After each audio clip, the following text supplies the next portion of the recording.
Yeah, welcome to our today's anatomy class. If you haven't watched my video on the neurons and the cerebrum, I will advise you do so because of their importance to understanding the cerebellum.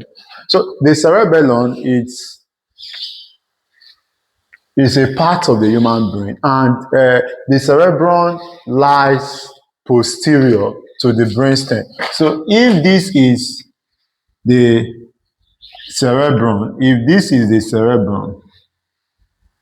and this right here is the brainstem. This part of the brainstem is known as the pons, while this part is known as the midbrain. Right? So behind the pons, that is where the cerebellum lies. So the cerebellum lies posterior to the pons, precisely. And the cerebellum occupies the posterior cranial fossa. It occupies the posterior cranial fossa. The cerebrum is covered by a layer of the dura mater known as the tentorion cerebelli. So a layer of the dura mater called the tentorion cerebelli covers the what? The cerebellum. Covers the cerebellum. And the cerebellum is attached to the brainstem by cerebellar peduncles. Cerebellar peduncles. So these cerebellar peduncles are bundles of nerve fibers. So we have superior cerebellar peduncles, we have middle cerebellar peduncles, and the inferior cerebellar peduncles. They firmly attach the cerebellum to the brainstem. The cerebellum in Latin means little brain. In Latin, the cerebellum means little brain. The word cerebellum means little brain in Latin. And the cerebellum, the outer part of the cerebellum is made up of white matter. The outer part of the cerebellum is made up of gray matter, just like the cerebrum. So the outer portion of the cerebellum is made up of gray matter, while the inner portion of the cerebellum is made up of white matter. The inner portion is made up of white matter. Remember that gray matter means group of cell bodies within the central nervous system, while white matter means group of axons within the central nervous system. So at the outer part of the cerebellum, we have the what? We have the gray matter. At the inner part, we have the what? White matter. So within the deeper portions of the cerebellum, we have nuclei, and we have group of cell bodies. These nuclei, the cerebellar nuclei within the white matter include the cerebellar nuclei, which we have within the white matter of the cerebellum, include one. We have the dentate nuclei. Two, we have the emboliform nuclei. Three, we have the globus nuclei.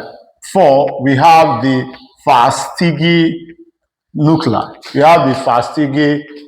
So these nuclei are a group of cell bodies situated within the white matters of the cerebellum, I mean to say. Now, I will say that it is equally important to note that the primary function of this structure called the cerebellum is it coordinates what? Coordinates voluntary movements. Coordination of voluntary movements. This structure equally coordinates posture as well as balance. Coordinate posture as well as balance.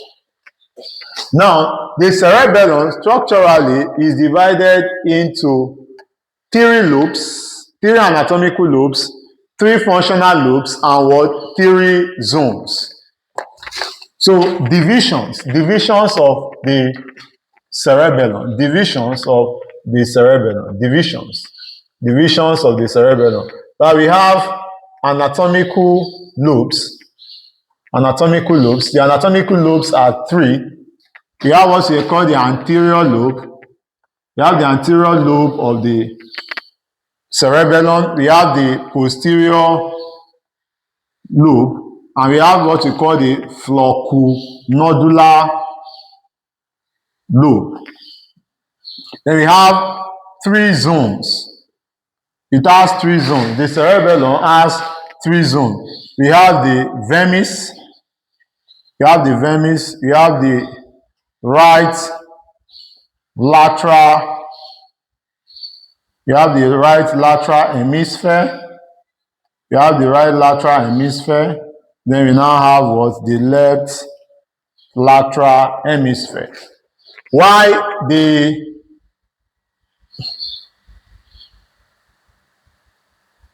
functional lobes of the cerebellum, the functional lobe of the cerebellum include what we call cerebellum.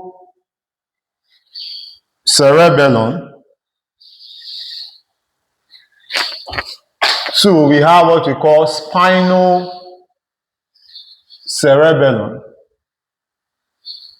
And lastly, we have the vestibulocerebellum. So these are the different divisions of the cerebellum.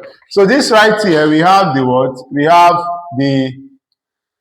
This is the anterior lobe of the cerebellum. This is the anterior lobe of the cerebellum. So right here, we have the posterior lobe. This is the posterior lobe of the cerebellum. Inferiorly, right here, we have the floccunodular lobe of the cerebellum. We have the floccunodular lobe of the cerebellum. So these are the three anatomical lobes of the cerebellum. Anterior, these areas like this are known as the posterior lobe, while inferiorly here we have the floccunodular lobe. The cerebellum is divided into lobe by what? By fissures. The cerebellum is usually divided into lobe by fissures. So I will say that. So right here we have what we call the primary fissure. This is one of the fissure. This is a primary fissure. We divide the cerebellum into lobe. Here we have the posterior lateral fissure. So these are the two fissures that divide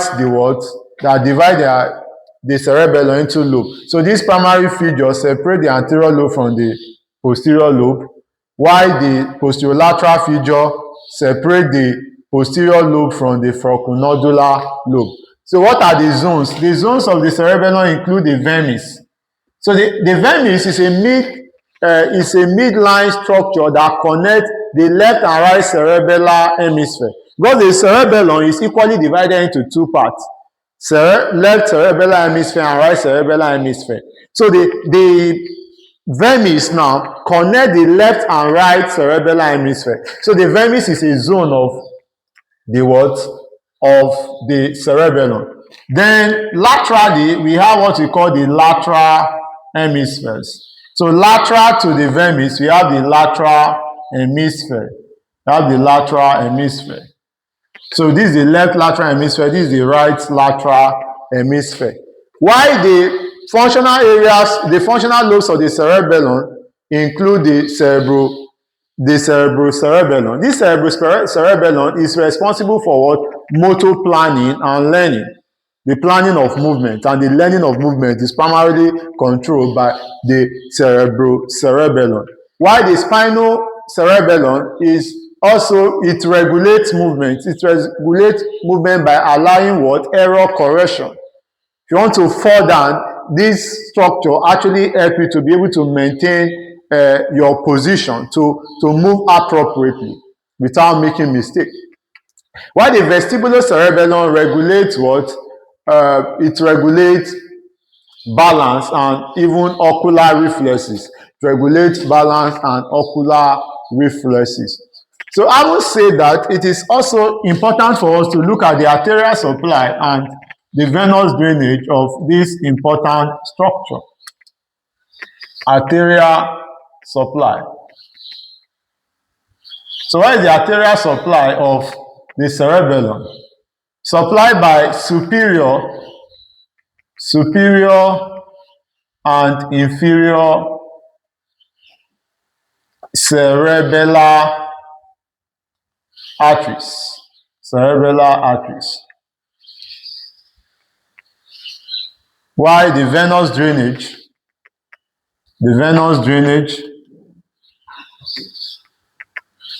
is cerebellar veins. So cerebellar veins also drain into dural sinuses. Dural sinuses now drain into the internal jugular veins, which empty into the heart. So it is important to note that branches of the cycle of Willis that supply the cerebrum also, this cycle of Willis also have other branches that can supply the cerebellum. So the arterial supply of the cerebellum primarily originates from what? From the cycle of Willis. So I will say that what are the clinical correlates that are associated with these structures? Clinical correlates associated with this structure. Clinical correlates.